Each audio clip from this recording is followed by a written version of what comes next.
Max Verstappen crashing in the very first qualifying session of the season. That alone would already be shocking. But what happened in Australia might be even bigger than a simple crash. Because the onboard footage shows something strange in the Red Bull Ford RB22, just seconds before the impact. A sudden rear lock. A violent spin. And the reigning champion straight into the wall. No lap time. Back of the grid. All of this happening in Q1 of the very first race weekend of the 2026 season. But here is the detail that has engineers across the paddock asking serious questions tonight.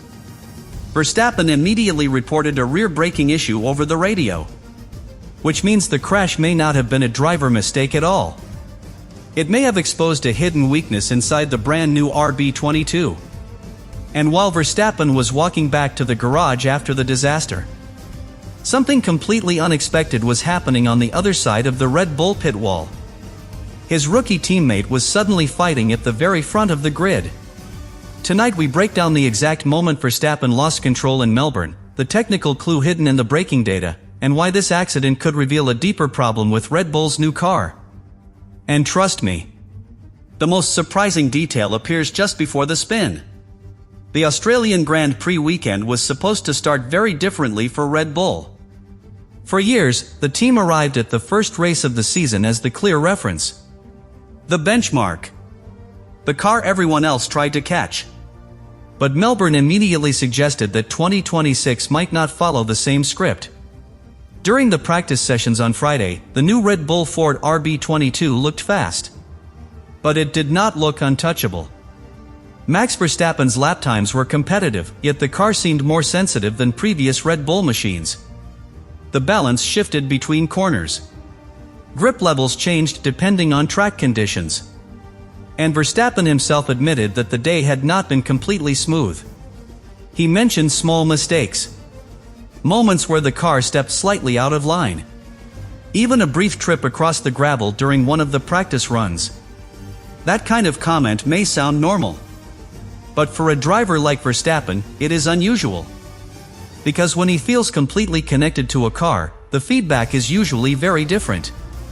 Confident. Direct. Almost effortless. This time, the tone was more cautious. The RB22 clearly had speed.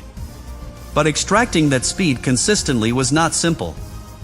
Still, most analysts expected Red Bull to become stronger once qualifying began.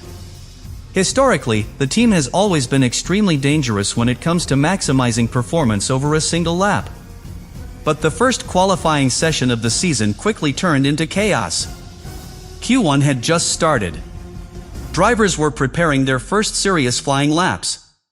Track conditions were improving. And Verstappen was approaching the first corner of Albert Park at full commitment. That corner is one of the most demanding braking zones on the circuit. High-speed approach. Heavy braking. Very little margin for error. Everything happens in a fraction of a second. Verstappen hit the brakes. Turned the wheel. And then something unexpected happened. The rear of the RB22 suddenly locked. Not gradually. Instantly. The car snapped sideways. Within a moment, it rotated almost 180 degrees. There was no chance to recover. The car slid across the gravel and slammed into the barrier. Qualifying finished before it even began for the reigning champion. No lap time. Which means Verstappen will start the race from the very back of the grid. Inside the paddock, the reaction was immediate. Shock. Because this did not look like a typical driver error. The spin was too sudden. Too violent. Even Verstappen himself sounded surprised on the radio. He immediately reported that the rear axle had locked under braking. That detail instantly raised questions among engineers. Because in the new 2026 regulations, braking behavior is far more complex than in previous years. The rear axle is not only controlled by the mechanical brakes. It also interacts with the hybrid energy recovery system. When the driver brakes, the system begins harvesting energy through the motor generator unit. If the balance between mechanical braking and energy recovery is not perfectly calibrated, the rear tires can suddenly lose grip. And when that happens at high speed, the result is exactly what we saw. An instant spin. But here is where the story becomes even more surprising. Because while Verstappen's car was being recovered from the gravel, another Red Bull was quietly climbing up the timing screens. And almost nobody noticed at first. While cameras were still replaying Verstappen's accident, another story was quietly unfolding on the other side of the Red Bull garage. A story almost nobody expected. Isack Hadjar, the rookie, the driver making his first full season with Red Bull in this new era. While the reigning champion was already out of qualifying, Hadjar was still pushing, still improving, still extracting more from the RB22. Lap after lap, he moved further up the timing screens.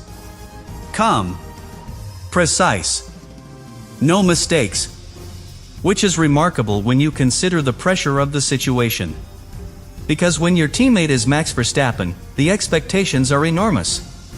And when that teammate crashes in Q1, suddenly all the responsibility of the team falls on your car. But Hadjar handled the moment perfectly. Through Q2, he continued building confidence with the car. The RB22 looked stable in his hands, especially through the high-speed sections of Albert Park. The car appeared planted, predictable, very different from the violent instability that had sent Verstappen into the wall earlier. Then came Q3, the final phase of qualifying, the moment where everything is decided. Hadjar delivered a clean, controlled lap. No drama, no corrections, just pure execution. And when the session ended, the result shocked many people inside the paddock. Third position on the grid, right behind the two dominant Mercedes cars, ahead of Ferrari, ahead of McLaren. For a rookie driver, in the very first qualifying session of the season, that result is extraordinary.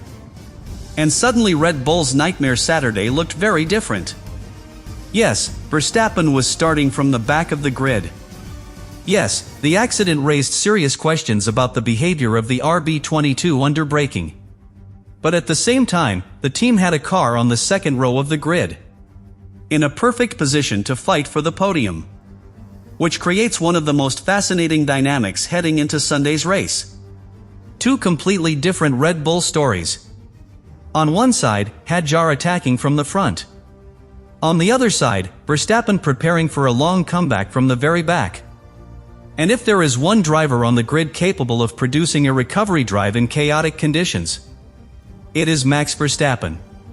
But there is still one question that Red Bull engineers must answer tonight. Because if the braking instability that caused the crash is related to the hybrid braking system, then the team must be absolutely certain it will not appear again during the race. Especially when Verstappen will spend the opening laps fighting in heavy traffic, braking, defending, attacking, again and again. And if the RB22 still has a hidden weakness in that braking balance, Sunday's race could become far more complicated for Red Bull than anyone expected just 24 hours ago. But the deeper story of this qualifying disaster does not only affect Verstappen. It affects the entire direction of Red Bull's season. Because the RB22 is a completely new machine. New aerodynamic philosophy. New hybrid power systems. And a braking integration that is far more complex than previous generations. What happened in that first corner of Q1 may be a warning sign. Several technical analysts reviewing the incident believe the problem could come from the interaction between mechanical braking and energy recovery. When the driver hits the brake pedal in these new cars, two systems immediately begin working together. The traditional brake discs slow the car. At the same time, the hybrid system begins harvesting electrical energy through the rear axle. That recovered energy is stored and later used for acceleration. But if the transition between those two systems is not perfectly balanced, the braking force on the rear tires can suddenly spike. And when that happens, the rear wheels can lock almost instantly. That appears to be exactly what Verstappen felt in the cockpit. A sudden rear lock. No warning. No chance to react. And once the car rotates at that speed, the outcome becomes inevitable. The RB22 spins. The gravel slows the car slightly. But the wall arrives quickly. Now here is why this detail matters for the rest of the weekend. Because Albert Park is a circuit with several heavy braking zones. Turn 1. Turn 3. Turn 11.